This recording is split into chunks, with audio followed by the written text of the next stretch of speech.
Hey everybody, we're back here at the desk. I'm already changed out of my duds to go home for the night, but wanted to knock out a quick blog before the witching hour, which is rapidly approaching in 3 minutes, so this will probably bleed over beyond midnight. But wanted to just get some quick thoughts to you on the Panthers and their opener. It was sloppy, as you probably saw if you're a Panther fan and watched the game. Tackling was poor. It was just poor, basically, for the second teamers on. I thought the first unit did a good job. Maybe we gave up a couple of big plays that they wouldn't normally, give up. But again, you have to remember that this whole preseason is not about showing your hand. It's not about showing everybody what you're going to run, what defensive sets you're going to.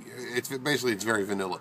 So I had a coworker who said, "I think they're going to go 4-12." And you're saying that after the first game? That, to me, that's very short-sighted. I'm not going to sit here and tell you how many games I think they're going to win. Not yet, anyway. I haven't seen enough. But I will say this: I think that the Panthers do have enough offensive talent that they can put points on the board. I'll tell you what I did like, in individual performances. Kenny Anatolu, I thought had a dynamite game on defense, and he's not a starter. He's not a 1. He's a 2 or a 3. Jordan Sen, who's definitely a 2. He was everywhere. And the game book here, right here, the game stats. Let me just pull that up because I don't want to misquote or undercut what Sen did in the game. But he was dynamite. He was everywhere, making tackles. And according to this, the final defensive statistics, Jordan Sen was in on 13 tackles in the football game. Anatolu was in for 8. Luke Kuechly had a nice ball game. You had, who had the interception? Jason Phillips had the interception, which was, it was good stuff. Antoine Applewhite had a sack. Anatolu had a sack. Guys were active, and the takeaways were good too. I'd like to see the Panther defense, and every time a Texan runner or skill player had the football and was running with it, when the Panthers got to start making the tackle, they're trying to rip the ball out. They're trying to create turnovers and takeaways, and that's great. But the focus has to still be on stopping the ball carrier. The tackling I thought was very sloppy. The Panthers will tell you this too. It was not their best effort, and basically by the gist of the comments, Ron Rivera told the players, "Hey, if at some point you'd like to put the newspaper down and stop reading your press clippings and everybody pumping up your tires about how good you're going to be, maybe we can get to work." I think he said it a little bit more angrily than that, but that's the message. And by all accounts, Monday was a good day at practice. The defense picked up the tempo a little bit better. They're going they went full pads on Monday. I would imagine they'll have another pad at practice either Tuesday or Wednesday. Wednesday they break camp. If you're going down, 2 more practices down at Wofford, 10:30 on both days, 10:30 in the morning until 1 o'clock Tuesday and Wednesday. So if you're going to head down, check it out. Those are your times. That's it. That's all you got left. They'll break camp on Wednesday and head back to Charlotte, and then have the remainder of their preseason practices on the practice fields. Times have yet to be determined, but you'll start to see them start to move and focus into what the normal routine will be as far as practices and game days, work week, day to day, and that's just part and parcel of what they do at camp. So to recap, liked what the defense did in certain spots. Anatolu was good. Jordan Sen was good. Thomas Kaiser, I'd be remiss if I left off Thomas Kaiser. That'd be bad. He was a force. He played pretty well. The danger here with evaluating players, though, and obviously the Panthers the coaches know exactly what they're looking for. To the layman, that's us. It looks like Thomas Kaiser is doing great things against in the third quarter and into the fourth.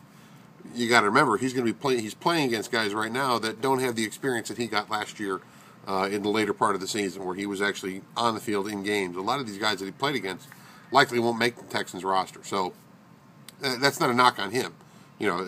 Because of that, Kaiser should be beating them. He should be getting to the quarterback. He should be causing havoc. So that's good for him. I'm not taking anything away from what he did. So offensively, you're not going to see a whole lot. and that's the one thing that I cautioned everybody with, is that, I was in Chicago growing up when the Chicago Bears won that Super Bowl. The Super Bowl shuffle team. They went 15-1 a little bit. 0-4 that preseason. People don't realize that they were 0-4 that preseason, and they steamrolled everybody. So, as I said to you in a previous blog, exhibition anything is meaningless when it comes to how it translates into the regular season. Talking about results. So if the Panthers go 0-4 in the preseason, don't worry about it.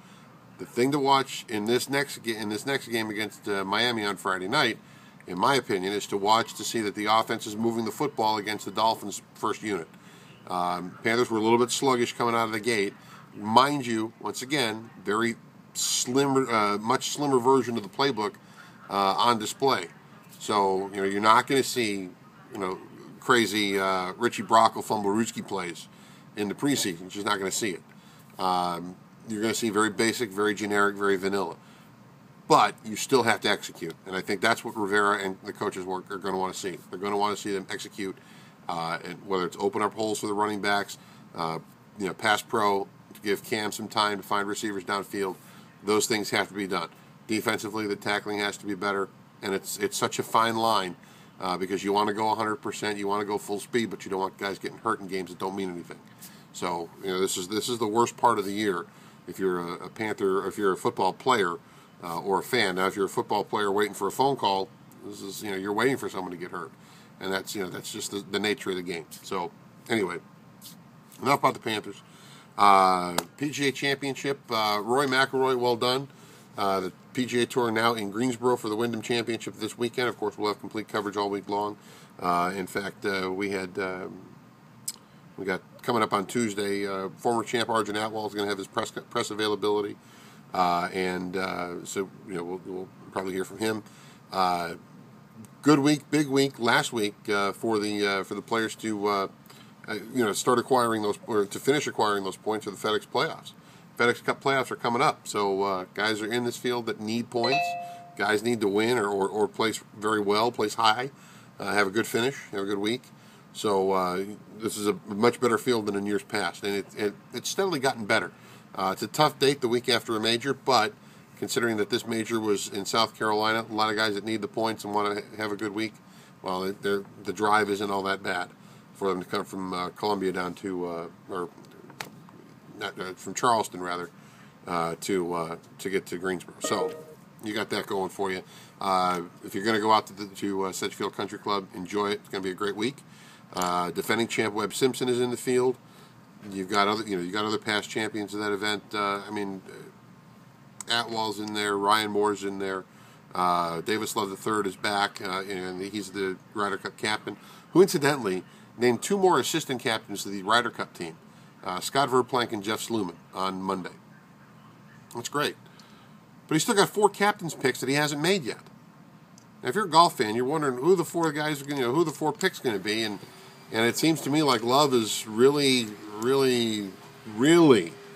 taking this all the way down to the wire. In fact, he'll make his picks, I want to say it's September 14th. I think that's the date. I've got to look that back up, but it won't be until next month. He'll do it in 3 weeks, essentially. So September 4th, maybe.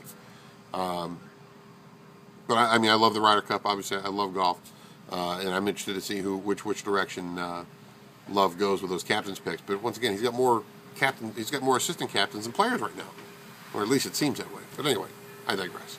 All right, it's obviously late. Cleaning crew's here. You can hear the vacuum going down the hallway, so I'm going to shut this thing off for now, and we will touch base with you again.